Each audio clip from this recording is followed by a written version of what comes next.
Judul: Rencana Kadangan. Halo. Saya Bima Nugraha, 27 tahun. Setelah hampir setahun berlalu, rasanya ini saat yang tepat untuk menceritakan apa yang terjadi pada saya. Cerita ini tentang bagaimana saya memutuskan hubungan dengan tunangan saya yang meminta waktu sejenak untuk menjajaki kembali hubungan dengan mantannya, menjual apartemen tempat kami tinggal bersama, lalu menghilang dari hidupnya. Beberapa waktu lalu, saya begitu yakin akan menikahi cinta dalam hidup saya, Sinta Lestari, 26 tahun. Kami telah berpacaran selama 4 tahun, dan selama itu, saya pikir hubungan kami sekokoh batu karang. Tapi sekarang, saat saya duduk di sini, saya bertanya-tanya mengapa saya tidak melihat semua tanda bahaya itu lebih awal. Saya dan Sinta pertama kali bertemu di pesta ulang tahun seorang teman bersama di Jakarta. Dia lucu, percaya diri, dan saya langsung jatuh cinta pada sikapnya yang blak-blakan dan apa adanya. Saya pernah punya pacar sebelumnya, tapi tidak ada yang bisa terkoneksi dengan saya sedalam Sinta. Hubungan kami berkembang cepat, dan setelah setahun, kami memutuskan untuk tinggal bersama di sebuah apartemen di Bilangan, Jakarta Selatan. Semuanya terasa begitu alami. Kami memiliki pandangan yang sama tentang karier, pernikahan, dan membangun keluarga. Dia seorang desainer grafis freelance, dan saya bekerja sebagai project manager di sebuah perusahaan startup teknologi di kawasan SCBD, jadi ritme hidup kami pun sejalan. Hidup kami tidak glamor, tapi kami bahagia. Kami sudah sering membicarakan pernikahan, tapi baru tahun lalu saya benar-benar melamarnya, bukan acara besar, hanya saat kami makan malam sederhana di apartemen kami.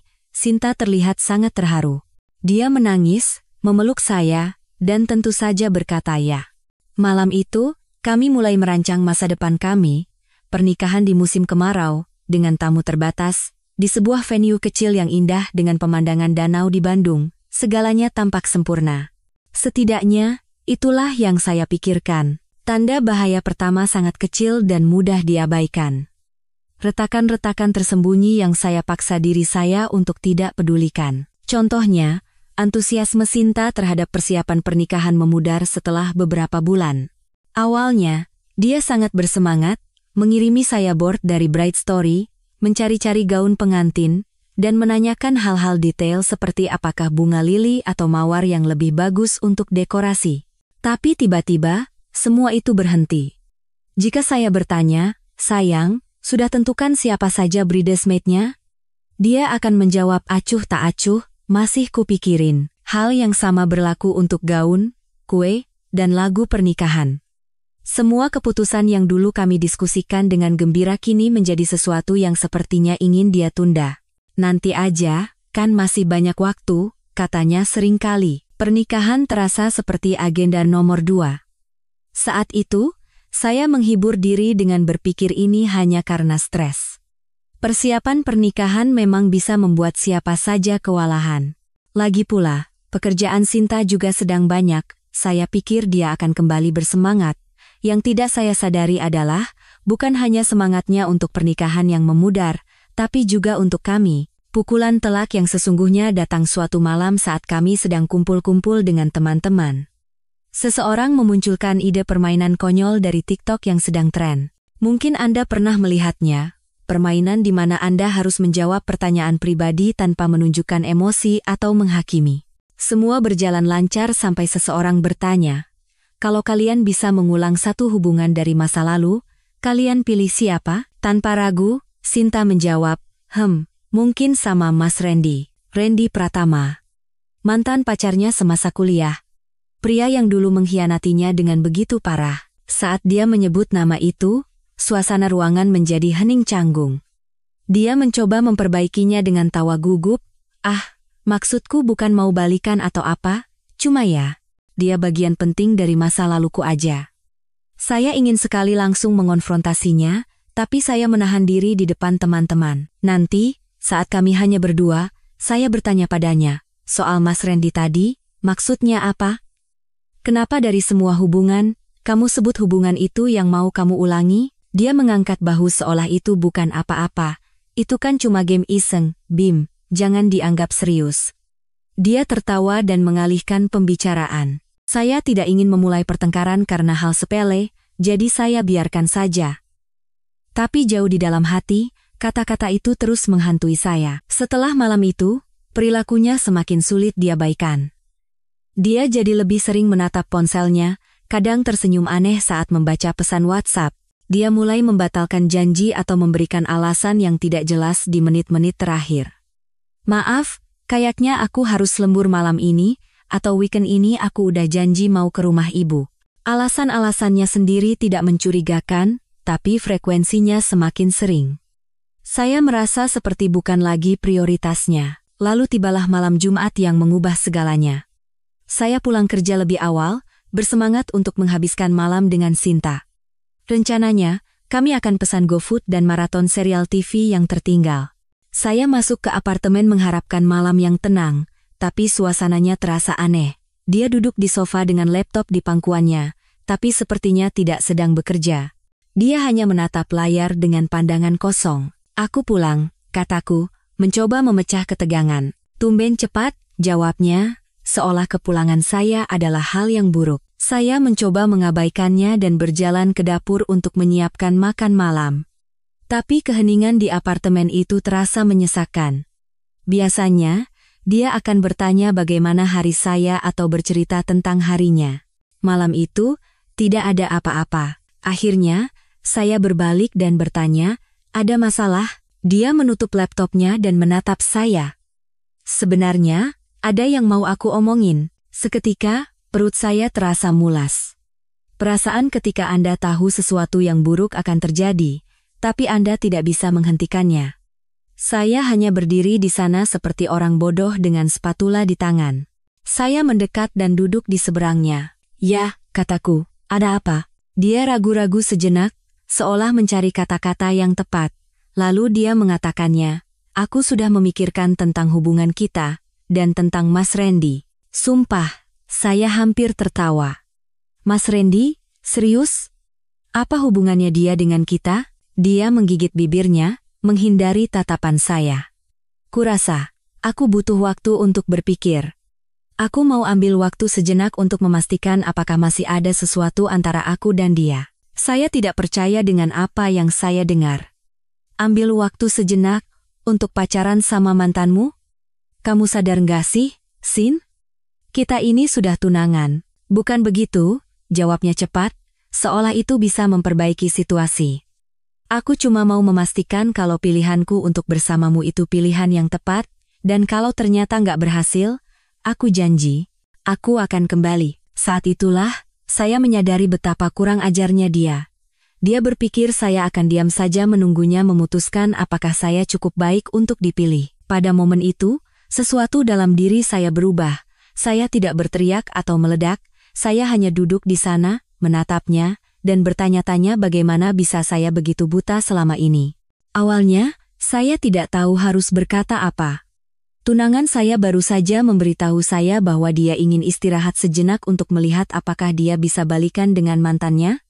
Apa yang bisa saya katakan? Akhirnya saya bertanya, jadi, istirahat ini artinya apa buatmu? Suara saya terdengar jauh lebih tenang daripada perasaan saya yang sebenarnya. Dia memperbaiki posisi duduknya, seolah sudah mempersiapkan percakapan ini.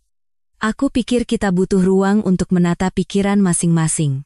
Aku akan menggunakan waktu ini untuk mencari tahu apakah perasaanku pada Mas Randy itu nyata, dan kamu juga bisa menggunakan waktu ini untuk berpikir tentang hubungan kita. Keberaniannya membuat saya tak bisa berkata-kata. Tunggu dulu, kataku sambil mencondongkan tubuh ke depan. Jadi, kamu mau pacaran sama mantanmu, dan aku disuruh berpikir tentang hubungan kita? Logika makam apa itu? Sinta menghela napas, seolah sayalah yang tidak rasional. Bim, ini bukan karena kamu melakukan kesalahan.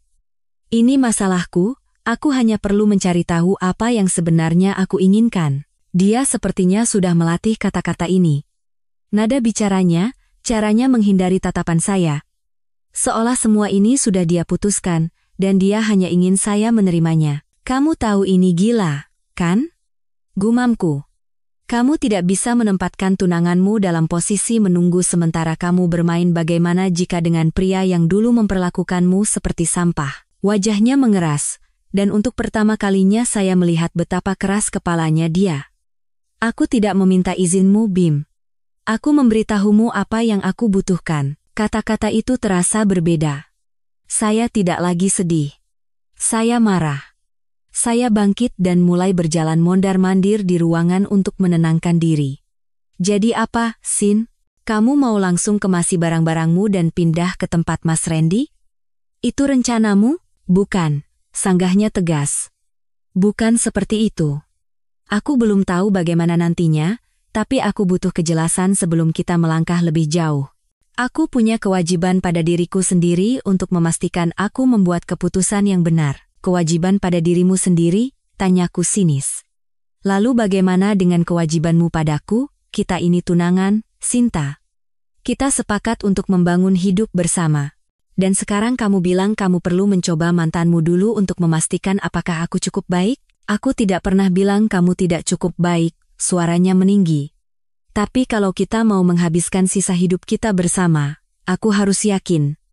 Dan saat ini, aku tidak yakin. Itulah intinya. Dia bukan hanya penasaran tentang Randy. Dia juga tidak yakin tentang saya. Setelah 4 tahun dan semua rencana kami, dia masih tidak yakin. Semuanya menghantam saya sekaligus. Dia tidak menyadari betapa menyakitkan dan konyol permintaannya. Dia percaya ini adalah hal yang wajar, dan dia berharap saya akan duduk manis menunggunya menyelesaikan fantasi gilanya. Saya berhenti berjalan dan menatapnya. Benar-benar menatapnya. Oke, jawab saya dengan nada datar. Ambil waktu istirahatmu. Dia mengerjap, terkejut karena saya setuju begitu cepat. Bim, aku tidak bermaksud menyakitimu. Aku hanya butuh ruang untuk berpikir. Saya mengangguk, menjaga ekspresi wajah saya tetap kosong. Aku mengerti. Kalau itu yang kamu butuhkan. Dia ragu-ragu sejenak, seolah berharap saya akan melawan atau memohon padanya untuk tetap tinggal. Ketika saya tidak melakukannya, dia bangkit, mengambil laptopnya, dan bergumam, aku akan tinggal di rumah ibuku dulu untuk sementara. Ini bukan untuk selamanya. Nanti kita bicara lagi setelah aku punya waktu. Oke, jawab saya singkat. Dia menatap saya, bingung harus merespons apa, lalu menghilang ke kamar tidur. Saya bisa mendengar suara gerasak-gerusuk saat dia melemparkan barang-barang ke dalam tas. Saya duduk diam di sofa, tapi pikiran saya sudah berputar kencang. Jika dia benar-benar menginginkan waktu istirahat, baiklah, akan saya berikan. Beberapa menit kemudian, saya mendengar pintu depan ditutup. Dia pergi. Mungkin dia berpikir saya akan duduk di sini, menunggunya dengan cemas. Dia tidak tahu bahwa saya bukan tipe orang yang hanya duduk diam dan tidak melakukan apa-apa. Dia boleh memiliki fantasinya, tapi saya punya rencana lain. Ini tidak akan berakhir seperti yang dia bayangkan. Pembaruan pertama. Terima kasih atas semua masukan dan saran pada tulisan saya sebelumnya. Banyak hal terjadi selama seminggu terakhir, dan saya ingin melaporkan perkembangannya. Pertama, terima kasih atas dukungan luar biasa dari semua orang di komunitas ini. Banyak dari Anda yang mengatakan bahwa saya tidak seharusnya hanya duduk diam menunggu, dan kalian benar. Saya sibuk mengambil tindakan. Pertama, saya menelepon teman baik saya, Adit. Dia sahabat saya sejak kuliah, dan bukan tipe orang yang suka basa-basi. Setelah mendengar seluruh ceritanya, dia datang membawa sate ayam dan beberapa botol bir bintang, dan kami merencanakan semuanya semalaman. Lo tahu kan, dia pasti bakal merangkak kembali kalau sama si Randy nggak berhasil, kata Adit. Tentu saja dia benar. Semakin kami berbicara, semakin jelas bahwa saya harus mengambil kendali. Ini bukan tentang balas dendam, ini tentang mengambil kembali kontrol atas hidup saya. Saya mulai dari apartemen. Sinta sepertinya lupa bahwa apartemen itu sepenuhnya atas nama saya. Dia suka bertingkah seolah-olah itu apartemen kita, selalu berbicara tentang gorden atau warna cat yang dia pilih, tapi sayalah yang membayar cicilan KPA, kredit pemilikan apartemen, setiap bulan. Senin pagi, saya menelepon agen properti. Dia datang untuk melihat unitnya, dan kami memutuskan untuk segera memasarkannya. Pasar properti di lingkungan kami sedang bagus, dan sudah ada beberapa calon pembeli yang tertarik. Sinta sama sekali tidak tahu tentang ini. Dia mungkin berpikir saya sedang duduk meratapi nasib di rumah kami bersama, menunggunya selesai menata perasaannya. Langkah selanjutnya adalah secara bertahap menyingkirkan jejaknya dari hidup saya. Semua hiasan dinding dengan kutipan-kutipan klise yang dia suka, saya buang. Bantal-bantal cantik yang katanya wajib ada, saya sumbangkan. Pakaian dan barang-barang pribadi yang dia tinggalkan, semua saya kemas dengan rapi. Tapi disinilah saya bergerak secara strategis. Alih-alih hanya mengantarkan barang-barangnya ke rumah ibunya atau memintanya mengambilnya, saya menyewa jasa pindahan. Mereka mengantarkan semuanya ke alamat ibunya dan meninggalkan sebuah catatan singkat, Sinta, semoga berhasil dengan Randy. Beberapa orang mungkin berpikir ini picik, tapi saya tidak setuju. Saya tidak sedang balas dendam, saya hanya bertindak efisien. Dia bilang dia butuh ruang untuk berpikir. Nah, sekarang dia benar-benar mendapatkan ruang. Momen paling menarik adalah ketika teman-teman kami mulai bertanya. Alih-alih bermain sebagai korban atau menjelek-jelekannya, saya hanya mengatakan yang sebenarnya. Sinta memutuskan dia perlu menjajaki kembali hubungannya dengan mantannya sebelum kami menikah, dan aku memutuskan bahwa aku pantas mendapatkan yang lebih baik daripada menjadi rencana cadangan. Anda harus melihat bagaimana reaksi orang-orang terhadap pernyataan itu. Tidak ada drama, tidak ada tuduhan, hanya fakta. Sungguh menakjubkan betapa cepatnya narasi bisa berubah ketika Anda tidak mencoba mengendalikannya. Saya juga membuat pergerakan di tempat kerja. Saya mengajukan diri untuk posisi di kantor cabang Surabaya kami, sesuatu yang sudah lama saya pertimbangkan. Jika apartemen ini terjual dan sepertinya kemungkinannya sangat tinggi dan saya mendapatkan posisi itu, saya akan memulai hidup yang benar-benar baru di tempat yang baru. Sinta mencoba menghubungi saya beberapa kali minggu ini. Awalnya hanya pesan WA biasa seperti kamu apa kabar? Lalu berubah menjadi pesan yang semakin panik ketika dia menyadari saya tidak hanya menunggu, tetapi benar-benar membuat perubahan. Kemarin, setelah ibunya memberitahunya bahwa kardus-kardus barangnya telah diantar, dia panik. Kamu lagi ngapain sih? Kenapa kamu bertingkah seolah-olah semuanya sudah berakhir? Saya menjaga jawaban saya tetap singkat. Karena ini sudah berakhir, Sin. Kamu yang memilih, sekarang giliran aku yang memilih. Dia mulai menangis, mengklaim bahwa dia hanya butuh waktu untuk berpikir, bahwa saya terlalu gegabah, bahwa bukan ini yang dia maksud ketika meminta istirahat. Memangnya apa yang kamu harapkan? Tanyaku. Kamu pikir aku akan duduk di sini seperti anjing setia sementara kamu mencoba mantan pacarmu? Dunia tidak bekerja seperti itu. Tapi gimana kalau aku sadar kalau kamulah orang yang aku inginkan? Isaknya, kalau begitu, kamu akan belajar pelajaran berharga tentang tidak menganggap remeh seseorang. Saya menutup telepon setelah mengatakan itu. Anehnya, saya tidak lagi marah. Sebaliknya, saya merasa bebas. Setiap kardus yang saya kemas, setiap tindakan yang saya ambil, terasa seperti saya merebut kembali sebagian dari diri saya yang bahkan tidak saya sadari telah hilang. Adit datang lagi kemarin untuk membantu saya berkemas. Dia juga memperhatikan perubahan dalam diri saya. Lo kelihatan beda, bro, katanya. Lebih tegar. Dia benar. Saya berbeda.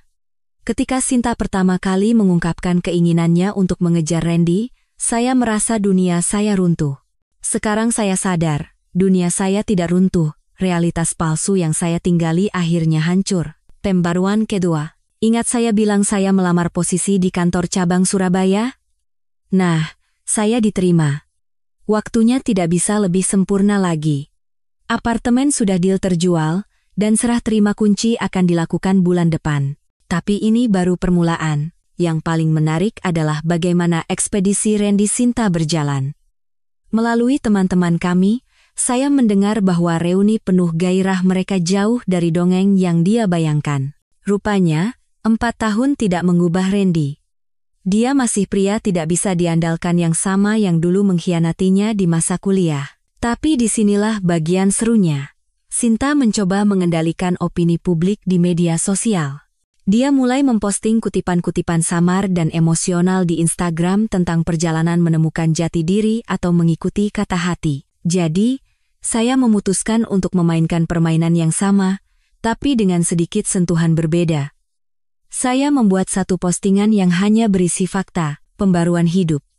Dengan gembira mengumumkan bahwa saya menerima tawaran untuk pindah ke kantor cabang Surabaya. Terkadang ketika satu pintu tertutup, pintu yang lebih baik akan terbuka. Sangat menantikan babak baru ini, Surabaya, karier baru. Komentar dan pesan WA mulai membanjiri. Orang-orang memberi selamat, bertanya tentang kepindahan saya, dan tentu saja, penasaran tentang Sinta. Saya menjaga jawaban saya tetap sederhana dan jujur, kami sudah tidak bersama lagi. Dia ingin menjajaki pilihan lain, jadi saya pun menjajaki pilihan saya. Ini memicu reaksi berantai yang fantastis di lingkaran pertemanan kami. Teman-teman yang tadinya ragu-ragu, melihat bagaimana saya menangani situasi ini dengan berkelas sementara Sinta membagikan kutipan-kutipan hubungan yang menyedihkan, dan suasananya benar-benar berubah. Selanjutnya adalah dampak profesional. Pekerjaan desain freelance Sinta sangat bergantung pada rekomendasi dan koneksi. Maya, seorang kenalan kami di industri teknologi yang telah memberi Sinta banyak klien, menghubungi saya. Aku perlu tahu apa yang terjadi, kata Maya saat kami bertemu di sebuah kafe. Sinta bilang ke orang-orang kalau kalian lagi break untuk tumbuh masing-masing, tapi ada yang aneh. Saya menceritakan kepada Maya kebenarannya bahwa Sinta ingin mencoba pacaran lagi dengan Randy. Ekspresi wajah Maya mengatakan segalanya, dia tidak percaya. Pada akhir minggu itu, beberapa calon klien menunda proyek dengan Sinta. Bukan karena saya menjelek-jelekkannya, tapi jujur saja, siapa yang mau bekerja dengan seseorang yang begitu mudah mengingkari komitmen? Sinta merasakan perubahannya. Pesan WA-nya menjadi lebih sering dan putus asa. Kenapa kamu ceritain soal Mas Randy ke semua orang? Kamu merusak reputasiku. Ini nggak adil. Aku kan cuma butuh waktu untuk berpikir. Saya membalas pesan terakhirnya dengan, kamu dapat apa yang kamu mau, waktu dan ruang. Apa yang aku lakukan dengan waktuku bukan lagi urusanmu. Lalu tibalah puncaknya. Randy, dengan segala kebijaksanaannya, memposting foto dirinya dan Sinta di restoran yang sama persis tempat saya, dan Sinta kencan pertama. Jelas sekali Sinta mencoba menciptakan ulang sejarah kami bersamanya, menyedihkan sekaligus menggelikan. Postingan itu tidak bertahan lama, tapi kerusakannya sudah terjadi. Teman-teman kami melihatnya, dan bahkan segelintir orang yang masih mendukung narasi pencarian jati diri Sinta kehilangan rasa hormat padanya. Bahkan kakak perempuannya sendiri menghubungi saya. Aku minta maaf sekali atas cara Sinta menangani ini, Bima. Kamu pantas mendapatkan yang jauh lebih baik. Bagian yang paling memuaskan? Saya tidak perlu melakukan balas dendam. Saya hanya menjalani hidup saya dengan bebas dan jujur, sementara Sinta mencoba bermain di dua sisi. Kebenaran selalu menemukan jalannya sendiri. Kemarin, dia muncul di kantor saya. Sepertinya Randy sudah menunjukkan sifat aslinya cerita yang sudah biasa, menggoda wanita lain, tidak bisa diandalkan. Dia menangis. Aku membuat kesalahan besar, isaknya. Aku takut dengan komitmen. Aku pikir aku harus memastikan apakah ada yang lebih baik di luar sana, tapi aku salah. Kamulah hal terbaik yang pernah terjadi padaku. Saya hanya menatapnya dengan tenang. Bukan, Sin. Hal terbaik yang terjadi padaku adalah kamu menunjukkan sifat aslimu sebelum kita menikah. Dia mencoba membantah, mengatakan kami bisa memperbaikinya, kami bisa ikut konseling, dia akan membuktikan bahwa dia bisa dipercaya lagi. Saya hanya menggelengkan kepala. Kamu masih belum mengerti, ya? Ini bukan tentang Randy lagi. Ini tentang kamu yang mau menjadikanku cadangan sementara kamu menjajaki pilihan lain. Itu bukan cinta. Itu oportunisme. Dia meninggalkan kantor saya dengan perasaan hancur, tapi saya merasa lebih baik dari sebelumnya. Apartemen akan serah terima kunci minggu depan, sebagian besar barang saya sudah dikemas, dan kehidupan baru saya di Surabaya akan dimulai dalam sebulan. Lucunya, beberapa orang berpikir saya terlalu keras. Setiap orang bisa membuat kesalahan, kata mereka. Tapi ini bukan kesalahan, ini adalah sebuah pilihan.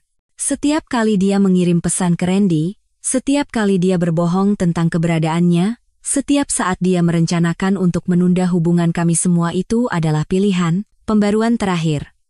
Penutup. Surabaya adalah semua yang saya bayangkan dan lebih. Apartemen baru saya memiliki pemandangan Selat Madura yang indah, dan komunitas teknologi di sini luar biasa. Tim baru saya di kantor juga hebat.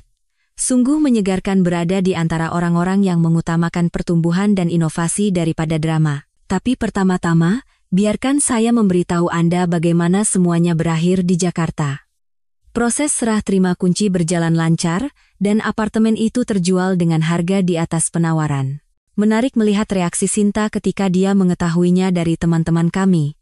Dia tidak percaya saya benar-benar menjualnya sampai dia berkendara ke sana sendiri dan melihat pemilik baru sedang pindahan. Disinilah ceritanya menjadi sangat menarik. Randy ingat dia? Menghubungi saya. Dia mengirim pesan panjang yang menjelaskan bahwa dia tidak pernah berniat menimbulkan masalah dan bahwa Sintalah yang menghubunginya lebih dulu. Bukan hanya itu, Sinta sudah menghubunginya berbulan-bulan sebelum dia meminta istirahat. Jadi, Sinta telah merencanakan ekspedisinya ini cukup lama. Dia dengan hati-hati membangun fondasi untuk strategi cadangannya selama berbulan-bulan. Ironisnya, Randy mengakhiri hubungan mereka. Alasannya, menurut dia, cewek yang bisa melakukan itu ke lo, bisa melakukan itu ke siapa saja. Kejatuhan profesional Sinta cukup signifikan. Ingat semua klien yang sudah dia siapkan, sebagian besar mencari desainer lain. Bukan karena saya mengatakan sesuatu, tapi karena berita di industri menyebar. Salah satu klien terbesarnya bahkan menghubungi saya dengar apa yang terjadi dengan pertunangan Anda. Kami mencari seseorang yang bisa berkomitmen pada proyek jangka panjang. Apakah Anda kenal desainer yang bisa diandalkan? Saya merekomendasikan salah satu kenalan saya yang berbakat, dan dia mendapatkan kontrak itu. Karma, mungkin? Kehancuran Sinta di media sosial sangat menarik untuk ditonton. Awalnya, ada kutipan-kutipan sedih tentang kehilangan seseorang yang berharga. Kemudian, postingan kemarahan tentang orang-orang beracun yang tidak bisa menangani pertumbuhanmu. Akhirnya, upaya putus asa untuk menunjukkan kepada semua orang betapa bahagianya dia. Yang terakhir cukup menggelikan, dia menulis bahwa dia memulai agensi desainnya sendiri. 3 hari kemudian, dia mulai mengirimkan lamaran pekerjaan. Minggu lalu, kakaknya menghubungi saya lagi. Rupanya Sinta tinggal di rumah orang tuanya, seolah-olah dia butuh waktu untuk sembuh dari hubungan kami. Kata-kata persis kakaknya. Dia benar-benar berpikir kamu akan menunggunya. Saat kamu menjual apartemen dan pindah, fantasinya hancur total. Momen paling jelas datang saat saya melakukan video call dengan teman-teman lama. Mereka memberikan kabar terbaru, dan seseorang bercerita melihat Sinta di sebuah kafe. Dia sedang menjelaskan kepada calon klien mengapa situs web portofolionya tidak aktif. Rupanya, dia lupa bahwa sayalah yang membuat dan mengelola situs itu. Ketika kontrak hostingnya berakhir, dia tidak tahu cara memperbaikinya. Bukan lagi urusan saya. Kehidupan baru saya di sini berjalan dengan baik. Saya bergabung dengan klub panjat tebing lokal, mulai mengambil kelas bahasa Spanyol, dan bahkan mengadopsi seekor anjing dari shelter lokal. Namanya Zeus, dan dia adalah teman yang jauh lebih baik daripada mantan tunangan saya. Komunitas teknologi di sini sangat ramah. Minggu lalu saya diundang untuk berbicara di sebuah konferensi pengembang sesuatu yang tidak akan pernah terjadi jika saya tetap di Jakarta. Sungguh menakjubkan betapa banyak yang bisa Anda capai ketika Anda tidak lagi menyeret beban mati. Ada satu interaksi terakhir dengan Sinta. Dia mengirim email meminta beberapa foto lama dari penyimpanan cloud kami bersama. Saya sudah mengunduh apa yang saya inginkan dan menutup akun itu beberapa minggu sebelumnya. Emailnya berbunyi, "Aku tahu kamu mencoba menghapusku dari hidupmu, tapi kamu tidak bisa menghapus kenangan kita. Kenangan kita selama 4 tahun itu berarti, kan?" Jawaban saya sederhana. Ya, benar. Waktu itu membuatku sadar persis apa yang tidak aku inginkan dari seorang pasangan. Terima kasih atas pelajarannya. Beberapa teman kami berpikir saya terlalu kejam, bahwa saya seharusnya lebih memahami momen kebingungannya, tapi itu bukan momen. Itu adalah keputusan yang diperhitungkan untuk menjadikan saya jaring pengaman sementara dia mengejar apa yang dia yakini sebagai pilihan yang lebih baik. Pelajaran terbesar yang saya dapatkan dari semua ini, terkadang hal terburuk yang terjadi pada Anda justru mengarah pada hasil terbaik. Jika Sinta tidak menunjukkan sifat aslinya, saya mungkin akan menikahinya, dan baru mengetahui karakternya yang sebenarnya bertahun-tahun kemudian, mungkin setelah kami punya anak. Sebaliknya, saya berada di kota yang hebat, dengan pekerjaan yang luar biasa, teman-teman baru, dan perasaan optimis tentang masa depan. Rasa sakit karena pengkhianatan telah digantikan oleh rasa syukur, karena telah berhasil menghindari bencana besar. Terima kasih kepada semua yang telah mengikuti cerita ini, dan memberikan nasihat. Dukungan Anda membantu saya tetap tegar ketika saya bisa saja goyah. Dan bagi siapapun di luar sana yang mengalami situasi serupa, ketahuilah ini, ketika seseorang menunjukkan siapa diri mereka sebenarnya, percayalah pada mereka sejak awal, jangan menunggu mereka berubah pikiran tentang Anda. Hidup ini terlalu singkat untuk menjadi rencana cadangan seseorang. Terkadang, hal terbaik yang bisa Anda lakukan adalah pergi dan membangun sesuatu yang lebih baik untuk diri Anda sendiri. Ini adalah akhir dari cerita saya. Babak kehidupan ini secara resmi telah ditutup, dan saya sangat menantikan apa yang akan terjadi selanjutnya. Jaga diri kalian semua, dan terima kasih untuk semuanya.